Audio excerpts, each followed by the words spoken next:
by Jonathan DREWAssociated Press for BRAGG, NC. Army Sgt. Bowe Bergdahl, who walked away from his post in Afghanistan and triggered a search that left some of his comrades severely wounded, was spared a prison sentence by a military judge Friday in what President Donald Trump blasted as a complete and total disgrace. The judge gave no explanation of how he arrived at his decision, but he reviewed evidence that included the 5 years Bergdahl was held captive by the Taliban and the wounds suffered by troops who searched for him, including one who now uses a wheelchair and cannot speak. The case was politically divisive.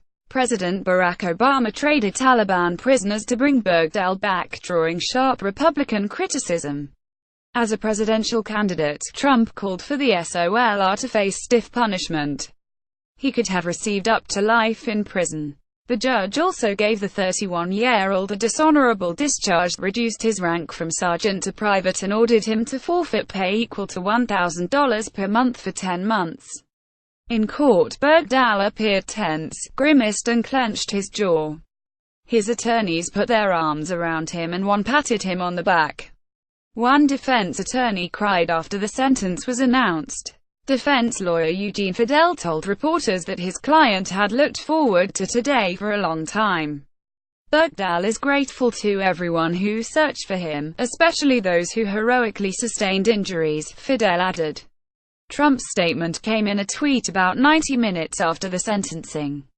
The decision on Sergeant Bergdahl is a complete and total disgrace to our country and to our military, the president wrote. Bergdahl pleaded guilty last month to desertion and misbehavior before the enemy. He has said he left his post in 2009 with the intention of reaching other commanders and drawing attention to what he saw as problems with his unit. The judge, Army Col. Jeffrey Nance, had wide leeway in deciding the sentence because Bergdahl made no deal with prosecutors to limit his punishment. Prosecutors sought a serious penalty because of wounds suffered by service members who searched for Bergdahl after he disappeared. The defense tried to counter that evidence with testimony about Bergdahl's suffering as a captive, his contributions to military intelligence and survival training, and his mental health problems. The argument for leniency also cited Trump's harsh campaign trail comments.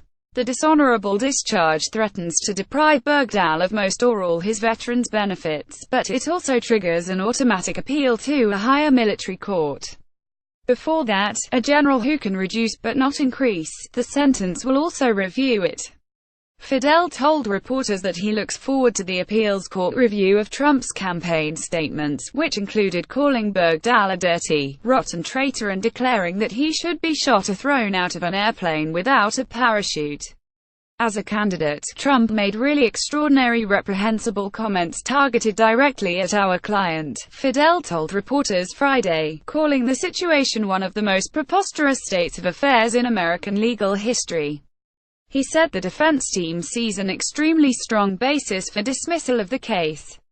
Earlier in the week, Bergdahl described the brutal conditions of his captivity, including beatings with copper wire, unending bouts of gastrointestinal problems brought on by squalid conditions and maddening periods of isolation.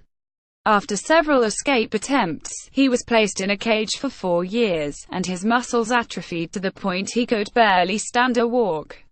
A psychiatrist testified that his decision to leave his post was influenced by a schizophrenia-like condition called schizotypal personality disorder that made it hard to understand the consequences of his actions, as well as post-traumatic stress disorder brought on partly by a difficult childhood.